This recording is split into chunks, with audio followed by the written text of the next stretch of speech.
नमस्कार दोस्तों, स्वागत है आपका सिंकोरी एजुकेशन यूट्यूब चैनल पर। मेरा नाम है अजय शर्मा और आज हम यहाँ पे बात करने वाले हैं स्पेयर के बारे में, गोला के बारे में। आज हम यहाँ पे सरफेस एरिया एंड वॉल्यूम में स्पेयर वाला पार्ट पढ़ेंगे, गोला वाला पार्ट पढ़ेंगे, जिसमें हम ये समझेंगे कि किस तरीके से यहाँ पे स्पेयर के अंदर क्या क्या फॉर्मूले होते हैं, क्या यहाँ पे उसका टोटल सरफेस एरिया होता है, संपूर्ण पृष्ठीय क्षेत्रफल क्या होता है, उसका वक्र पृष्ठ का क्षेत्रफल क्या होता है, वो सारी चीजें हम यहाँ पे डिस्कस करने वाले हैं। तो आ जाइए दोस्तों, जल्दी से वीडियो को लाइक कर दीजिए, चैनल को सब्सक्राइब कर दीजिए और पूरा जब आप क्लास ले लें उसके बाद एक कमेंट करके जरूर बताना कि क्लास का कौन सा पार्ट आपको सबसे अच्छा लगा।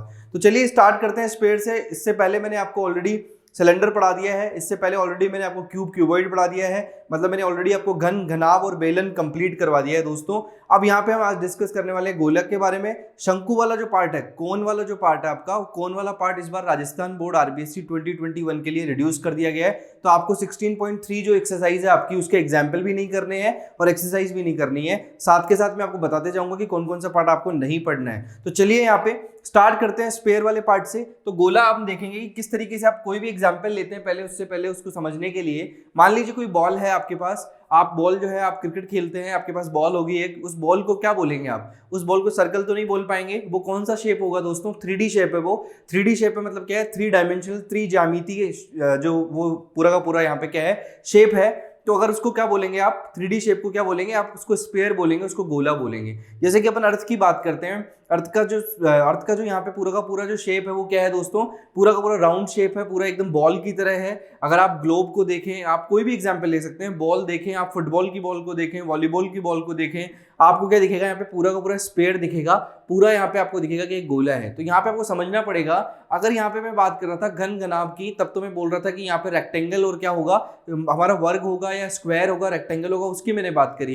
यहाँ पे उसका 2D शेप वो है और 3D शेप यहाँ पे क्या हो गया? एक बॉक्स हो गया। उसी तरीके से बेलन वाले पार्ट में भी आपने देखा कि दो साइड में आपके सर्कल होते हैं, एक यहाँ पे हाइट होती है, तो वो एक सिलेंड्रिकल जो आपका कैन होता है, मैंने कैन का एग्जांपल भी लिया था और पेपर के थ्रू भी आपको समझाने की कोशिश करी थी। उसी तरीके से गोले के बारे में बता रहा हूं कि यहाँ पे 2D शेप तो इसका क्या है? एक तरह से सर्कल है। क्या है यहाँ पे दोस्तों? सर्कल है, जो हम बचपन से पढ़ते आ रहे हैं कि कोई भी सर्कल यहाँ पे बना हुआ है जिसका रेडियस क्या है? R है। तो ये तो आप एक पेपर पे बना सकते हैं, तो आप इसको दिखा सकते हैं। तो ये तो हो गया हमारा सर्कल वाला पार्ट। तो ये तो हुआ हमारा कौन सा शेप हुआ? 2D शेप हुआ। यहाँ पे 2 डायमेंशनल हुआ, द्विज्यामितीय जो हुआ शेप हुआ। अगर मैं बात करूं तो ये हमारा जो है वो क्या है? त्रिज्यामितीय है, 3D है। 3D में आप देखेंगे पूरा का पूरा 3 डायमेंशनल आपको दिखेगा। तो ये वाला पार्ट हमारा क्या होता है? गोला होता है। तो इसका क्या यहाँ पे वॉल्यूम होगा, क्या यहाँ पे इसका टोटल सरफेस एरिया होगा, क्या इसका कर्व्ड सरफेस एरिया होगा, वो सारी चीजें यहाँ पे हम डिस्कस करने वाले हैं। तो चलिए देखते हैं। सबसे पहले तो आपका वॉल्यूम ऑफ स्पेयर जो होता है दोस्तों, वो होता है 4/3 पाई आर क्यूब। आपको पता है 4/3 पाई आर क्यूब क्या होता है? हमारा वॉल्यूम ऑफ स्पेयर होता है। आपको याद करना है इस बात को, हर क्वेश्चन में आपसे पूछा जाएगा कि वॉल्यूम बताइए, तो आपको याद रखना है 4/3 pi r cube, 4/3 pi r cube. जितना ज्यादा इसका प्रैक्टिस करोगे, जितने क्वेश्चन करोगे, उतनी ज्यादा आपको मदद मिलेगी। तो आपको क्या याद रखना है दोस्तों? 4/3 पाई आर क्यूब। पाई हमारा आपको पता है क्या है? पाई वही 22/7 है। अगर अनटिल और अनलेस आपको 3.14 क्वेश्चन में अगर गिवन है तो आप यहाँ पे वो यूज करेंगे, अदरवाइज आप 22/7 ही हमेशा यूज करने वाले हैं। और रेडियस की बात करूं तो R जो होगा हमारा, वो क्या होगा? वो तो आपको गिवन होगा। जो भी यहाँ पे स्पेयर का R होगा, जो भी रेडियस होगा, रेडियस तो इसमें भी होती है, चाहे 3D हो चाहे 2D हो, रेडियस तो यहाँ पे 100% होगी। तो यहाँ पे R जो है वो आपका क्या हो गया? रेडियस ऑफ स्पेयर हो गया। 4/3 एक कांस्टेंट है जिससे यहाँ पे लिखा गया है। तो वॉल्यूम ऑफ स्पेयर हमारा क्या हो जाएगा? 4/3 पाई आर क्यूब। यूनिट का विशेष ध्यान रखना है, चाहे सेंटीमीटर क्यूब हो चाहे मीटर क्यूब हो, आपको यूनिट अच्छे से लगानी है, आपको यूनिट को अच्छे से समझना है। हर एक बात आपको क्लियर होते हुए चली जाएगी। आगे देखिएगा यहाँ पे सरफेस एरिया क्या होगा यहाँ पे स्पेयर का। अब यहाँ पे सबसे इंपॉर्टेंट चीज ये आ जाती है दोस्तों कि यहाँ पे टीएसए सीएसए नहीं होता, यहाँ पे एक ही सरफेस एरिया होता है जो कि पूरे के पूरे गोला को, पूरे के पूरे स्पेयर को दिखाता है। तो वो क्या हो गया हमारा? 4πr² हो गया। ये बात आपको याद रखनी है। लेकिन यहाँ पे एक कॉन्सेप्ट आता है, वो आता है हमारा हेमिस्फीयर वाला, वो मैं अभी आगे डिस्कस करूंगा। उससे पहले आपको क्या याद रखना है? सरफेस एरिया जो है स्पेयर का, वो क्या होता है हमारा? 4πr² होता है। और आपको पता है कभी भी अगर एरिया की बात करूंगा तो मीटर स्क्वायर या मैं बात करूंगा सेंटीमीटर स्क्वायर के बारे में, और जब भी मैं वॉल्यूम की बात करूंगा तब यूनिट क्या लगानी है आपको? क्यूबिक होती है वो, सेंटीमीटर क्यूब, या मैं बात करूं मीटर क्यूब। ठीक है, एम के ऊपर, यहाँ पे एम के ऊपर क्या लगा देते हैं आप? यूनिट कैसे लगाते हैं? इस तरीके से लगाते हैं। और सेंटीमीटर क्या हो जाएगा? इस तरीके से आप लिख देंगे इसको। ठीक है, यूनिट का विशेष ध्यान रखना है। अगर यूनिट का अगर आपने कोई भी गलती करी तो वहां पे आपके बोर्ड में मार्क्स कट जाएंगे। तो ये हो गया हमारा सेंटीमीटर क्यूब। और यहाँ पे देखेंगे तो ये क्या होगा? एरिया वाला पार्ट हमारा मीटर स्क्वायर या सेंटीमीटर स्क्वायर में आपको दिखता है। और भी कोई भी यूनिट हो सकती है, बट आपको स्क्वायर दिखेगा ये। ठीक है, वर्ग में दिखेगा एरिया। और अगर क्यूबिक की बात करूं तो वो किस में दिखेगा हमारे को? क्यूबिक में दिखेगा कौन? वॉल्यूम दिखेगा। तो इसको एक बार नोट डाउन कर लीजिए, फिर आगे बढ़ते हैं स्फीयर के अंदर कि हेमिस्फीयर क्या होता है। तो यहाँ पे आपने इसको नोट डाउन कर लिया होगा दोस्तों, आपने समझ लिया होगा, इसका स्क्रीनशॉट आपने ले लिया होगा। अब यहाँ पे हम डिस्कस करने वाले दोस्तों हेमिस्फीयर के बारे में, या मैं कहूँ कि अर्ध गोले के बारे में हम यहाँ पे डिस्कस करने वाले, आधे गोले के बारे में यहाँ पे हम डिस्कस करने वाले हैं कि उसका पृष्ठीय क्षेत्रफल क्या होगा, किस तरीके से उसको दिखाएंगे। यहाँ पे आयतन आपने देख लिया गोले का, आपने यहाँ पे देख लिया सरफेस एरिया ऑफ स्फीयर देख लिया, आपने यहाँ पे क्या देख लिया दोस्तों, सारा का सारा टोटल आपने हर चीज यहाँ पे देख ली है कि टोटल सरफेस एरिया स्फीयर का क्या होगा। अब इसमें एक और कॉन्सेप्ट आता है, वो आता है हेमिस्फीयर का। अगर आपने कोई भी बॉल लिया, कोई भी ग्लोब या कोई भी चीज ली, उसको आपने आधा पार्ट जो है उसका कट कर दिया, तो वो क्या बन गया दोस्तों, एक हेमिस्फीयर बन गया। जैसे कि आप कोई बाउल देखते हैं, अगर आपने कोई बाउल देखा होगा, कोई भी अगर मान लीजिए कांच का या किसी चीज का आपने बाउल देखा हो, तो वो क्या होता है, हाफ पार्ट होता है। अगर उसके अंदर पूरा फिल कर दिया जाए उसको, तो वो क्या हो गया, एक ठोस जो है हमारे पास गोला हो जाता है। इस तरीके बॉल को भी अगर आप हाफ जो है काट दें, तो वो क्या हो गया, हमारा अर्ध गोला हो गया, या मैं बोलूं हेमिस्फीयर हो गया। तो वॉल्यूम ऑफ हेमिस्फीयर तो क्या होगा दोस्तों, 4/3 पाई आर क्यूब हमारा पूरा था, तो उसका जस्ट हाफ कर दिया, तो क्या बन गया यहाँ पे 2/3 पाई आर क्यूब बन गया। तो वॉल्यूम तो हमें क्लियर हो गया। वॉल्यूम के बाद देखिएगा यहाँ पे total surface area of hemisphere क्या हो जाएगा, 3 पाई आर स्क्वायर हो जाएगा। और ये वाला फॉर्मूला आपकी सिलेबस में नहीं लिखा हुआ है, लेकिन मैं फिर भी बता देता हूं कि अगर आपको कर्व्ड सरफेस एरिया, वक्र पृष्ठ का क्षेत्रफल पूछा जाए, तो वो क्या होगा आपका 2 पाई आर स्क्वायर। और अगर मैं बात करूं टीएसी पूछा जाए, total surface area of hemisphere पूछा जाए, तो वो क्या हो जाएगा 3 पाई आर स्क्वायर। मतलब 3 फॉर्मूले आपके हो गए हैं। आपने बोला कि पहले टोटल सरफेस एरिया ऑफ पूरा का पूरा स्फीयर, पूरा का पूरा गोला का कितना हो जाएगा,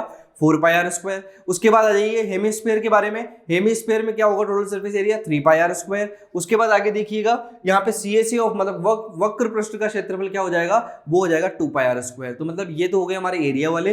और वॉल्यूम की बात करें तो बहुत क्लियर है, वॉल्यूम क्या होगा, 4/3 पाई आर क्यूब का जस्ट हाफ कर दिया, तो क्या बन गया हमारा 2/3 पाई आर क्यूब बन गया। आपको ये बातें एकदम अच्छे से याद होनी चाहिए, तभी जाके आप यहाँ पे क्या करेंगे। अगर ये फॉर्मूलाज आपको अच्छे से टिप्स पे हैं, तो आप कोई भी क्वेश्चन को इजीली अटेम्प्ट कर पाएंगे, और गोला का एक भी क्वेश्चन आपका या स्फीयर का एक भी क्वेश्चन आपका गलत एग्जाम में नहीं होगा। तो चलिए यहाँ पे टीएसी ऑफ हेमिस्फीयर आपने लिख दिया 3 पाई आर स्क्वायर, ये हमारा 2 पाई आर स्क्वायर हो गया। ये 2/3 पाई आर क्यूब यहाँ पे हमारा वॉल्यूम ऑफ हेमिस्फीयर हो गया। तो टीएसी भी आ गया, सीएसी भी आ गया, इसका भी स्क्रीनशॉट ले लीजिए। फिर नेक्स्ट पार्ट की तरफ बढ़ते हैं। तो यहाँ पे आपने स्क्रीनशॉट ले लिया होगा दोस्तों, इसका आपने समझ लिया होगा हेमिस्फीयर वाला सारा पार्ट। अब हम यहाँ पे बढ़ेंगे आगे। इसके अंदर हमारे पास अगर मान लीजिए हमें एक ही केंद्र वाले सकेंद्रीय दो यहाँ पे क्या दे दे, हमें स्फीयर दे दे, तो क्या होगा उसके अंदर, क्या होगा ये वो पार्ट हम यहाँ पे देख लेते हैं। अगर एक यहाँ पे आपको स्फीयर में दूसरा स्फीयर मिल जाए, तो उसका वॉल्यूम क्या होगा वो भी यहाँ पे मेंशन्ड है। तो यहाँ पे देखिए 4/3 पाई r1 cube minus r2 cube. आप देखेंगे कि r1 वाला पार्ट अगर इसको लिखूं मैं, तो क्या बन जाएगा ये मेरा 4/3 पाई r1 क्यूब, और उसमें से माइनस ही तो करेंगे आप 4/3 पाई r2 क्यूब। देखिए रटने से पहले इसको समझना बहुत इंपॉर्टेंट है। अगर ये वाला पूरा पार्ट है, इसमें से अगर इसको माइनस कर दूंगा, ठीक है, छोटे वाले पार्ट को, छोटे वाले जो हमारा गोलीय कोश दिया हुआ है, वॉल्यूम ऑफ स्फीयर सेल की बात कर रहा हूं, तो गोलीय कोश जो आपको दिया हुआ है, अगर उसको इसमें से माइनस कर दूं, तो ये वाला पार्ट ही तो बचेगा आपका, ठीक है। तो आपको वॉल्यूम बताना है, तो वॉल्यूम क्या हो जाएगा आपका, वॉल्यूम में आपको क्या करना पड़ेगा, माइनस कर देना पड़ेगा। इसके वॉल्यूम से इसको माइनस करेंगे तो क्या होगा, 4/3 पाई जो है वो कॉमन आ जाएगा, r1 cube minus r2 cube जो है वो आपका बन जाएगा। आगे देखिएगा यहाँ पे total surface area of spherical shell की बात करूं अगर, तो वो क्या होगा मेरा, वो यहाँ पे देखिएगा 4 पाई r1 स्क्वायर। देखिए टीएसी क्या होता है, स्फीयर का टीएसी क्या बताया मैंने, 4 पाई आर स्क्वायर होता है। वो यहाँ पे 4 पाई आर स्क्वायर में क्या हो गया, यहाँ पे r1 भी है और r2 भी है, दो रेडियस है, तो क्या होगा 4 पाई r1 स्क्वायर प्लस 4 पाई r2 स्क्वायर। तो 4 पाई को कॉमन ले लेंगे, क्या बचेगा r1 square plus r2 square. तो अगर ये क्वेश्चन जनरली यहाँ पे एग्जाम में पूछ लिया जाता है, 3 या 2 मार्क्स में आ जाता है ये क्वेश्चन, तो ये बहुत इंपॉर्टेंट है। आपको अगर ये चीजें पता होंगी तभी आप कर पाएंगे। अगर आपसे पूछा जाए टीएस टोटल सरफेस एरिया, या वॉल्यूम में संपूर्ण पृष्ठीय क्षेत्रफल पूछा जाए आपको गोलीय कोश का, तो आपको 4 पाई r1 square plus r2 square यहाँ पे लिखना है। और अगर आपसे आयतन पूछा जाए गोलीय कोश का, तो क्या होगा 4/3 पाई r1 cube minus r2 cube. इसको भी नोट डाउन कर लीजिए, फिर एक एग्जाम्पल लेते हैं।